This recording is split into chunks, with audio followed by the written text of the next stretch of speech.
start this list off, we have Hinata's counter. It deserves a spot for two reasons. One, the anticipation waiting for Hinata to strike while the enemy is falling is great.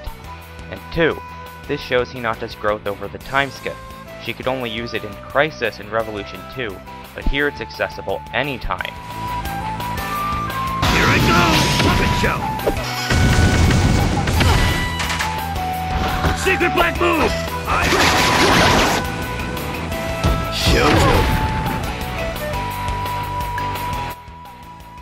At number 9, we have Konkuro's Jutsu. The sheer fact Konkuro uses all his puppets in this is awesome by itself, but what really shines in this move is the ending. All three puppets piling onto the enemy together while Konkuro says, "Show's over," is badass in its purest form. Way to go, Konkuro! Here I go! Use that!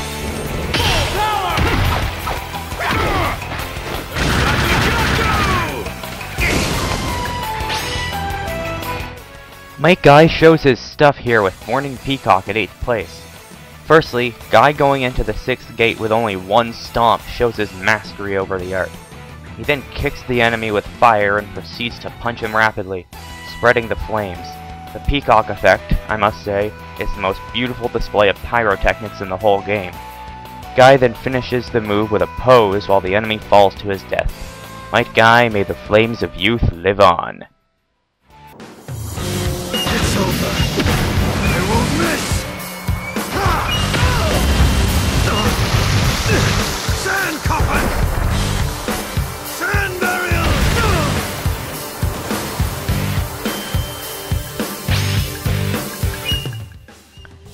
Next we have Gaara's Sand Burial at number 7. The move is just big. Really friggin' big. The sand covers the entire ground of the stage, and a bunch of grains are mixed into the sky as well. The way Gaara stomps on the sand to make the burial is quite badass too. The title, Gaara the Desert, is very well deserved. Okay. Ninja Art, Super Beast Scroll!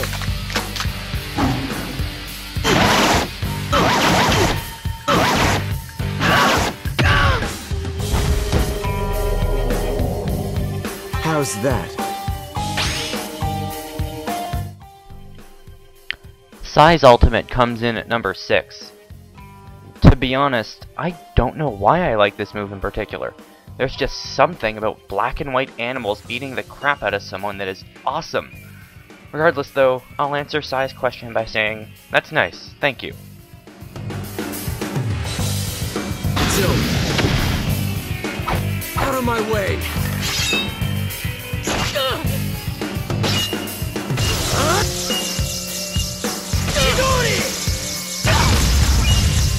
Nice try.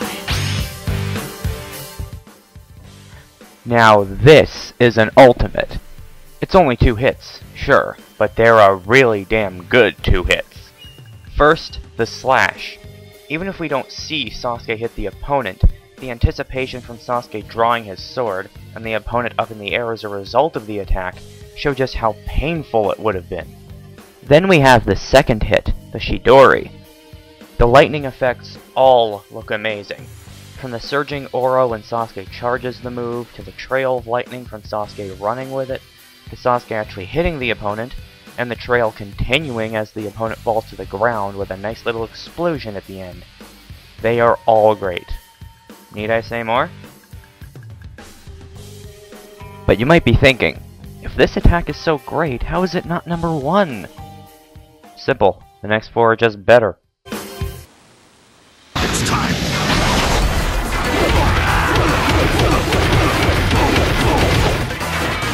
Be gone. Not your lucky day. Hiroko's ultimate takes the cake at 4th place. It starts off with a brutal beating. It's just awesome. The sound effects of the enemy being slammed into the ground only add to its epicness. The attack finishes with Hiroko shooting a poison fist point blank, showing a nice display of toxic gas. Anticipation helps this too. It would have been number 1 if it weren't for one thing. That one thing being that we don't see the opponent fall to the ground while poisoned. The climax of the attack isn't even seen. A major disappointment. It's like Hiroko's talking to you when he says it isn't your lucky day, rather than the opponent.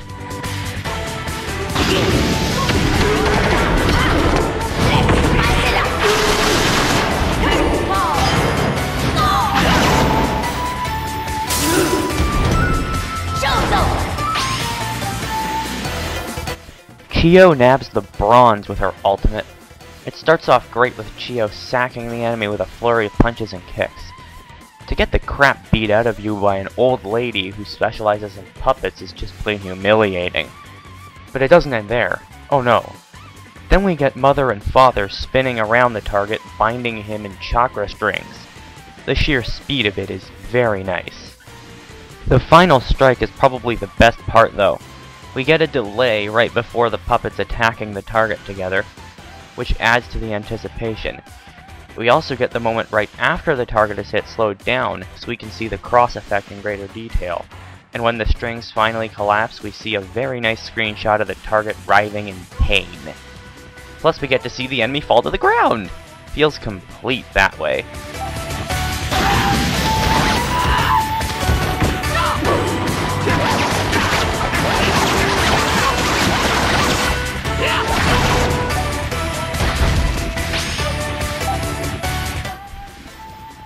At the silver spot, we have Naruto's QB ultimate.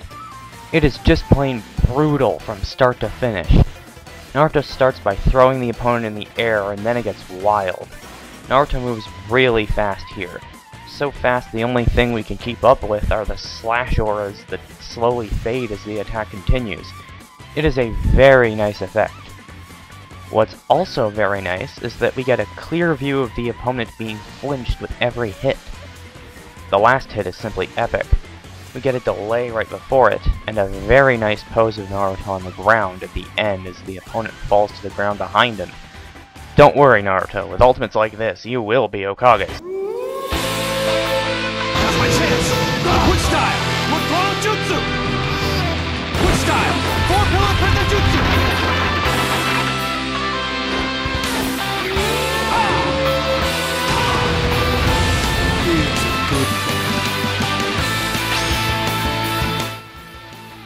I know, not many of you would be expecting Yamato's ultimate to be my #1 pick, so I'll explain away. I love this move. It starts out with Yamato making a wood clone to a very creepy but nice sound effect. Next we get to see Yamato's build a staircase jutsu, followed by his build a prison jutsu, trapping the opponent, giving a confuzzled expression. The target, however, will remain clueless as the wood clone jumps up the wood pillar staircase and reaches very high into the air. All this building, of course, is just build-up for a very powerful climax. The wood clone then turns into a giant-ass steak and falls into the prison, destroying it along with the target. The loud sound effects and the pieces of wood flying off the camera add to the impact of that one massive hit. Yamato is right. You should be afraid. Be very afraid of what this wood stump of an ultimate can do.